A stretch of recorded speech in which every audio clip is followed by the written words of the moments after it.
મારું નામ ઈશા છે. હું તમને એક સરસ મજાની બિલાડીની વાર્તા જો. એક બિલાડી હતી, એને બહુ ભૂખ લાગી હતી. તે હાલતા એક ઘરની પાસે પહોંચ્યા. એ ઘરમાં છે ને એક રોટલી પડી હતી. તે પછી રોટલી ભૂલાઈ ગયું, પહેલેથી બોલવું પડશે.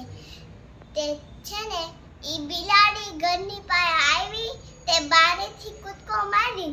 પેલા કાળી બિલાડીએ કૂદકો માર્યો, પછી ધોળી બિલાડીએ કૂદકો માર્યો. પછી ઈ આમાં ફરતા પછી બહાર જાય કે આગળ આવે. પછી એને છે ને રોટલી દેખાણી. પછી રોટલી છે ઈ ઘરે લઈને બહાર આવ્યા. પછી બાળવા માંડ્યા. તે એક વાંદરો ઝાડ ઉપર બેઠો જોતો હતો. તે નીચે આવ્યો. તે વજંગાતો લઈને એમ કીધું, લાવું છે ને બેનો તે ભાગ પાડી દઉં. તે છે ને એને એક રોટલીનું એક મૂક્યું. પછી એના બે કટકા નાખ્યા. તે મૂક્યું. તે ઓલો ભાગ ઉપર આવ્યો. તેને લાગ્યું આ નાની છે એટલે આને ખાઈ જાવ. તે અડધો કટકો કરીને પાસ ખાઈ ગયો.